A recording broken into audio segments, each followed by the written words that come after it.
안녕하세요. 저는 김포에 사는 30대 후반의 여자입니다.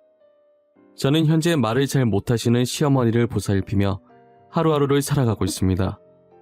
반년 전까지만 해도 저희 시어머니께서는 제게 조잘조잘 말을 잘 하셨었어요. 하지만 저희에게 벌어진 한 사건으로 인해서 실어증이 생기고 만 것인데요. 저와 남편은 사내 연애를 하면서 동료들 몰래 사랑을 키워나갔어요. 둘 다 늦은 나이에 만났지만 마음만큼은 20살 새내기들 못지않게 풋풋했죠. 저희는 나름 비밀 연애한다고 했는데 청첩장을 돌리니 다들 알고 있었다면서 둘이 언제 결혼할지 직원들끼리 궁금해했다고 말을 하더라고요. 회사에서 필사적으로 모르는 척 하려고 했는데 오히려 그게 더 티났다고 하면서요. 저희 남편은 위로 누나 둘을 둔 막내 아들이에요. 오빠가 있어서 성격이 털털하고 자주 덤벙거리는 저와는 다르게 누나들이 있어서 그런지 정말 세심한 남편이었어요. 제가 생리통으로 고생할 때도 표정만 보고 알아서 척척 잘 챙겨주더라고요. 어디 놀러가면 하나부터 열까지 알아서 계획을 짜오고 여행 가서도 혹시 두고 온 물건이 없는지 다 챙겨주고 정말 세상에 둘도 없을 자상한 남편이었습니다. 단 하나의 단점이 있다면 누나 둘을 뒀다는 사실이에요. 신우들은 제가 결혼해서 식구가 됐을 때부터 탐탁치 않아 하는 눈치였어요. 말투와 표정을 보면 신우들과 한 공간에 같이 있기 싫었어요. 말을 몇 초만 섞어도 기분이 확 나빠지게 만드는 재주가 있으신 분들이에요. 저희 시어머니는 다른 집과 다르게 남편보다 신우들을 더 이뻐하시더라고요. 어디서 좋은 게 하나라도 생기면 신우들에게 주기 바쁘셨어요. 누가 보면 남편을 밖에서 데리고 오네라는 생각이 들 만큼 차별을 하셨어요. 하지만 남편은 그런 시어머니의 모습에도 아무 불만이 없더라고요. 한 번은 제가 신우들만 챙기는 어머님이 서운하지 않냐고 물은 적이 있었어요. 당신은 어머님께서 형님들만 챙기는 거 서운하지 않아? 나였으면 엄청 기분 나쁠 것 같은데 당신은 안 그래? 나? 아무 생각 없는데? 우리 엄마 저러는 거 누나들한테 미안해서 그런 거야. 엄마는 늘 마음의 짐을 하나 들고 다니고 있었거든. 마음의 짐? 그게 뭔데? 어머님이 형님들한테 잘못한 거라도 있어? 엄마가 잘못한 건 아니고 아마 당신도 차차 알게 될 거야. 엄마가 말하기 전까진 아는 척하지 말고 먼저 말씀해 주실 때까지 기다려줘. 알겠지? 아무래도 시어머니께서 신우들에게 진 빚이 있어서 잘해주신 것 같았어요. 근데 그 빚을 얼마나 졌는지 모르겠지만 시아버지의 재산을 주실 정도로 큰 빚이었나 봐요. 시아버지께서 사업에 성공해서 어마무시한 재산을 시어머니께 남기고 병으로 몇 년 전에 돌아가셨어요. 그리고 그 재산의 일부를 신우들에게 생활비에 보태 쓰라고 하시면서 선뜻 주셨고요. 신우들은 그 돈으로 자신들을 치장하는 데 사치를 부리기 시작했어요. 그래서 돈이 금방 바닥을 보이고 말았고 그 뒤로 시어머니에게 돈 받아가는 게 일상이 되었죠. 시어머니께서는 어디에 쓸 것인지 물어보지도 않고 달라는 대로 주셨었어요. 남편에게도 재산의 일부를 줬었는데 남편은 안 받겠다고 거절을 했다더라고요. 자기도 돈 버니까 이 돈은 시어머니 노후 자금에 보태려고 하면서요. 하지만 시어머니께서는 돈이 든 통장을 들고 저를 찾아오셨고 남편 몰래 그 통장을 제게 건네주시더라고요. 아가, 내가 우리 막둥이한테 주려던 건데 막둥이가 한사코 안 받는다고 거절을 하는구나. 너가 대신 받아서 너희 생활하는데 보태 쓰거라. 어머님, 남편이 안 받은 거라면 저도 받을 수가 없어요. 이 돈으로 어머님 쓰고 싶은 곳에 쓰세요. 그동안 자식들 키우면서 얼마나 고생하셨어요. 아니다. 그럴 것 없어. 이미 딸내미들한테도 생활비에 쓰라고 줬는데 아들만 안 받으면 쓰나. 정 그러면 막둥이한테는 아무 말 하지 말고 들고만 있어줘. 어머님, 남편이 제가 통장 받은 거 알면 엄청 화낼 거예요. 저 남편한테 혼나기 싫어요. 그러니 얼른 통장 가방에 다시 넣으세요. 아가, 이건 내 마음이 들어가 있는 것인데 그냥 모르는 척 받아만 주면 안 되겠니? 쓰든 안 쓰든 아무 상관없어. 그냥 이 CM이 마음이니 받아주면 좋겠구나. 저는 결국 시어머니의 성화에 못 이겨 통장을 받아들었어요. 정말 남편 몰래 이렇게 받아도 되나 싶었지만 시어머니의 눈을 보니 안 받으면 안 될 것 같았어요. 그리고 통장에 찍힌 액수가 얼마인지 확인도 하지 않고 서랍 안 깊숙이 넣어두었습니다. 언젠간 이 통장을 다시 어머니께 돌려드리겠다고 생각했어요. 그러다 얼마 후 시댁에 놀러 갔는데 시어머니께서 흔적도 없이 사라지신 거예요. 평소 엄청 깔끔하신 분이시라 정리정돈을 잘하시던 어머님이셨는데 문 앞에 있던 신발들이 다 헝클어져 있어서 이상한 느낌이 들기 시작했어요. 평소 어디 가시면 가신다고 늘 제게 전화해서 이야기를 하셨었거든요. 그런데 아무 연락도 없이 이렇게 집을 비우신 건 처음이었어요. 하루아침에 사라지신 시어머니가 걱정이 되어 전화를 했지만 아무리 해도 받질 않으시더라고요. 4번 정도는 신호음이 가다 끊기더니 5번째는 전화기가 꺼져 있다는 음성이 흘러나왔어요. 저는 너무 불안해서 집에 있는 남편에게 급하게 전화를 했어요. 여보, 아무래도 어머님한테 무슨 일이 생긴 것 같아. 집에 아무도 없고 전화를 해도 받으시질 않아. 어머님한테 무슨 일 생긴 거면 어떡해? 나 너무 무서워. 일단 흥분하지 말고 진정해봐. 잠시 근처에 친구 만나러 가셨을 수도 있잖아. 전화는 해봤어? 엄마 전화 안 받으셔? 전화해봤지. 근데 전화기가 꺼져 있대, 여보. 나 느낌이 좋지 않아. 아무 일 없겠지? 근데 왜 이렇게 불안하고 진정이 안 될까? 너무 걱정하지 마. 금방 오실 거야. 배터리가 다 된 걸 수도 있고. 내가 일단 엄마가 자주 다니던 곳에 가서 찾아볼게. 남편은 제 전화를 받고 어머님이 갈 만한 곳을 다 뒤져봤지만 찾지 못했어요. 자주 어울리던 어르신들도 하루 종일 어머님을 보지 못했다고 하더라고요. 그때부터 남편과 저는 어머님에게 무슨 일이 생겼을까봐 심각해지기 시작했어요. 그런데 신우들은 걱정도 안 되는지 제가 전화로 상황 설명을 해도 아무 반응이 없더라고요. 오히려 시큰둥하게 대답을 하고 시어머니를 찾을 생각도 하지 않았어요. 며칠 내내 찾아봤지만 시어머니의 머리카락 하나도 찾지 못했어요. 신우와 아주버님들은 그런 저희를 보고 너무 유난 아니냐고 하더라고요. 엄마 어디 멀리 놀러 갔겠지. 괜히 일 크게 만들지 말고 가만히 있어. 기다리면 어련히 알아서 오실까. 그러니까 올케 너무 유난이다. 누가 보면 올케가 자식인 줄 알겠어. 시어머니 없으면 좋은 건 며느리 아닌가? 형님들 무슨 말씀을 그렇게 하세요. 형님 어머니시잖아요. 어떻게 어머니가 사라지셨는데 딸이라는 사람들이 이렇게 아무렇지 않을 수가 있는 거예요? 처남댁, 장인어른이 남겨주신 재산으로 어디 여행이라도 가신 것 같은데 진짜 왜 이렇게 오바를 하는 거야? 지금 선 넘으려고 해? 아주버님, 제가 언제 뭘 얼마나 선을 넘으려고 했는데요. 말씀해보세요. 며느리가 시어머니 걱정하는 게 그게 그렇게 선 넘는 행동인가요?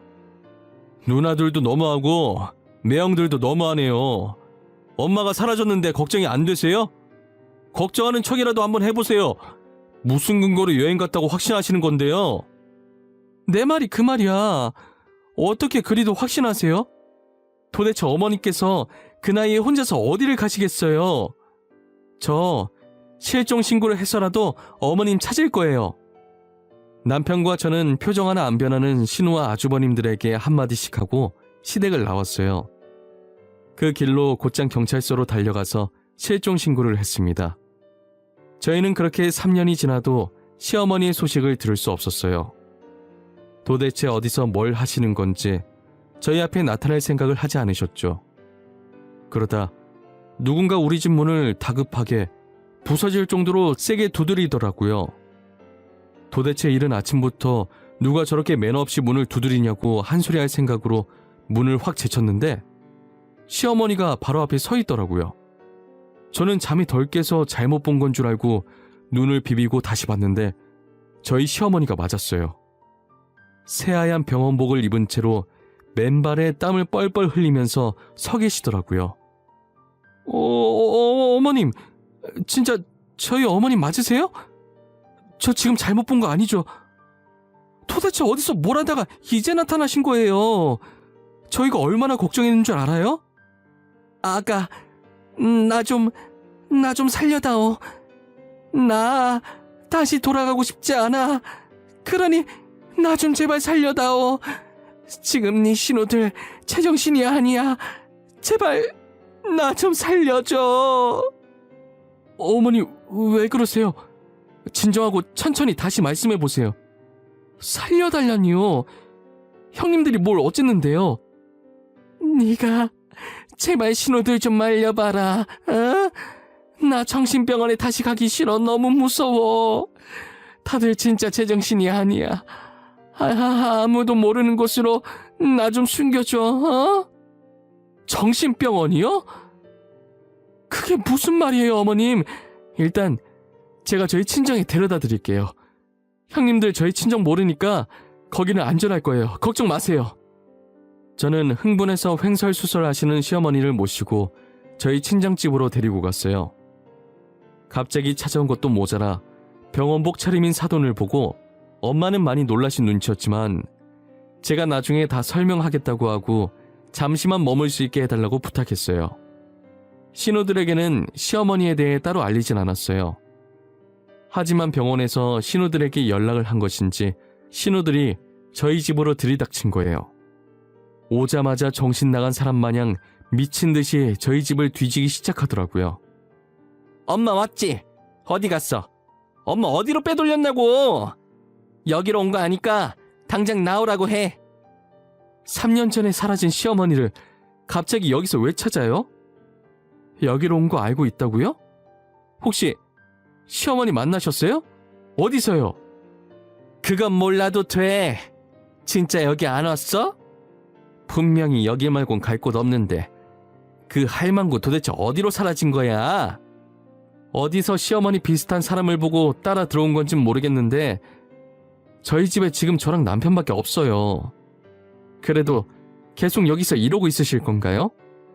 제가 시어머니 못 봤다고 시치미를 떼니까 신우들은 저를 째려보더니 다시 집을 나가더라고요. 그리고 남편과 저는 한참 뒤에 다시 친정으로 향했어요.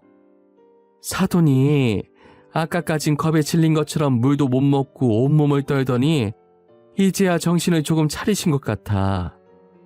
도대체 이게 다 무슨 일이니? 엄마, 진짜 고마워. 그리고 너무 미안해. 나도 지금 아는 게 없어. 아까 어머니께서 너무 흥분하셔서 말을 제대로 못 하시더라고. 수은아, 엄마는 걱정이야. 사돈 저 상태로 집에 혼자 둬도 되겠어? 당분간 우리가 모시고 있어줄까? 꽤나 심각한 일인 것 같은데 말이야. 불편하지 않겠어? 엄마만 괜찮다면 나야 고맙지. 그리고 일단 나도 어떻게 된 건지 물어봐야겠어. 저는 곧바로 어머님 앞에 가서 눈높이를 맞추고 대화를 시도하려고 했어요. 다행히도 진정이 되셨는지 아침보다는 훨씬 상태가 괜찮으시더라고요. 어머니, 저 왔어요. 이제 몸 안 떨고 괜찮으시네요? 다행이에요. 근데 아까 저한테 하시려던 말씀 지금 하실 수 있으시겠어요? 아가, 내가 딸들한테 뭘 잘못했는지 도통 모르겠구나. 나는 나름 한다고 했는데 그게 딸들 성엔 안 찼나 봐. 그게 무슨 소리예요, 어머님? 어머님 같은 분이 어디 계시다고요? 가끔 남편보다 더 아끼셔서 제가 더 질투났던걸요.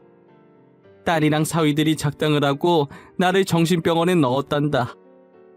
나는 무슨 이유인지도 모르고 속절없이 모르는 사람 손에 갑자기 끌려갔지 뭐야. 정신병원에요? 형님들도 그렇고 아주버님들도 그렇고 정말 제정신 아닌 것 같아요. 정신병원에 들어가실 분들은 그 네 분이신 것 같은데 왜 어머님을... 우리 영감 재산이 탐났던 게야. 이깟 돈이 뭔지 참... 재산 때문에 딸이랑 사위들이 나를 병원 가둔 거라고 간호사들이 그러더라고. 불쌍하다면서 말이야.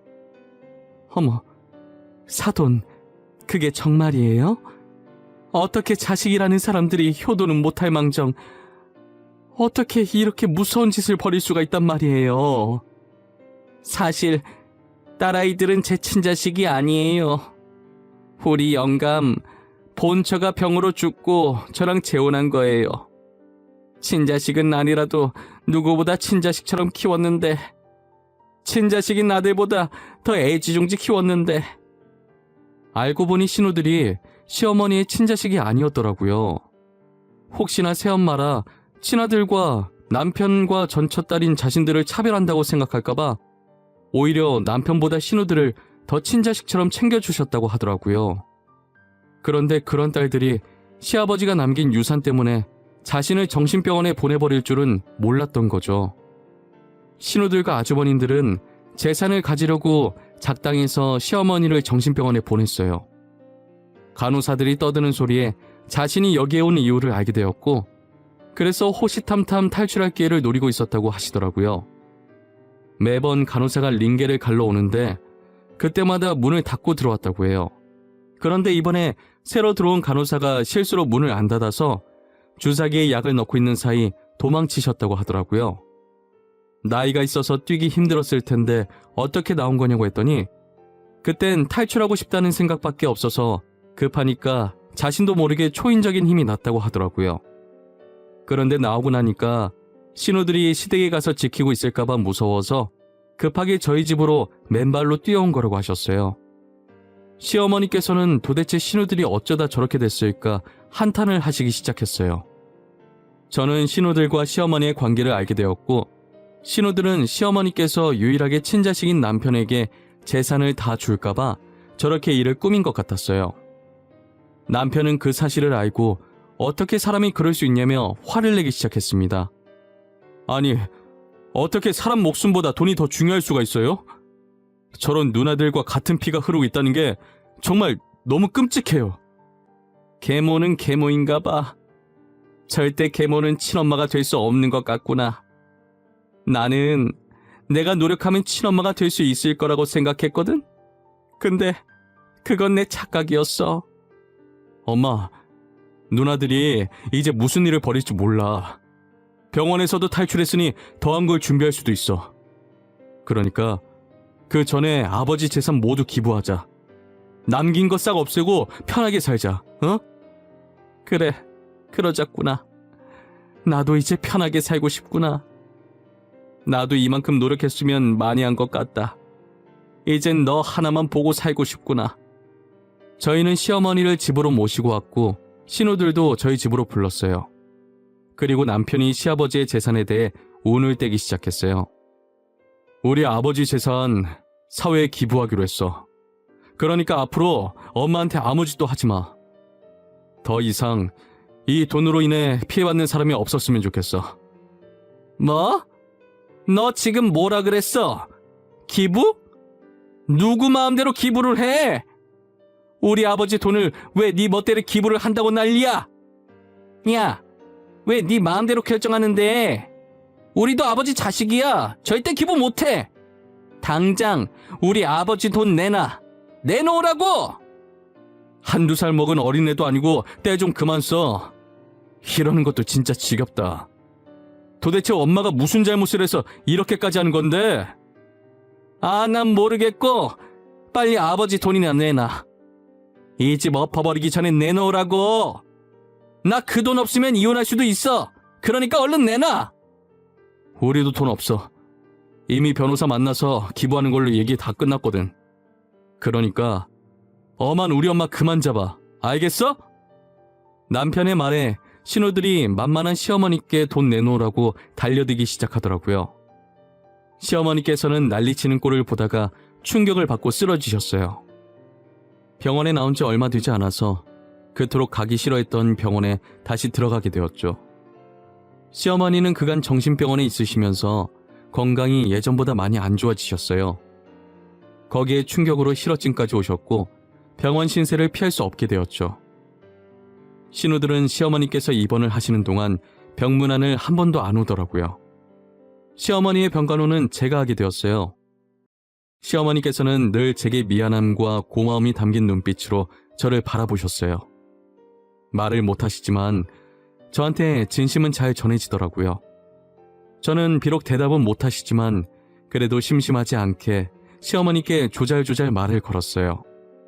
언젠간 제 진심도 시어머니께 잘 전해져서 다시 예전처럼 말을 할 수 있길 바랐어요. 그리고 얼마 뒤 바짝 마른 손으로 제게 쪽지를 한 장 건네주셨는데 글씨가 삐뚤삐뚤 적혀 있더라고요.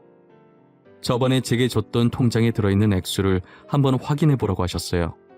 시아버지의 재산 반이 그 통장에 들어있다고 하시면서요. 시어머니께서는 언젠간 신우들이 돈 때문에 무슨 일을 저지를 거라는 걸 아셨던 것 같아요. 물론 이렇게 패륜적인 방법을 쓰실 줄은 몰랐겠지만요.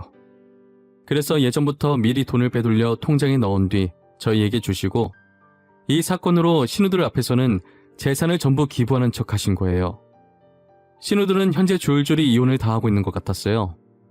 알고 보니 시아버지께서 꽤나 큰 기업을 운영하셨기 때문에 가지고 계신 재산이 많을 거라는 걸 알고 그걸 노리고 접근했던 중소기업 운영하는 남자들이었어요. 하지만 이제 돈을 기부하고 없다는 걸 안 뒤로 더 이상 신우가 쓸모가 없으니 헤어지자고 한 모양이에요.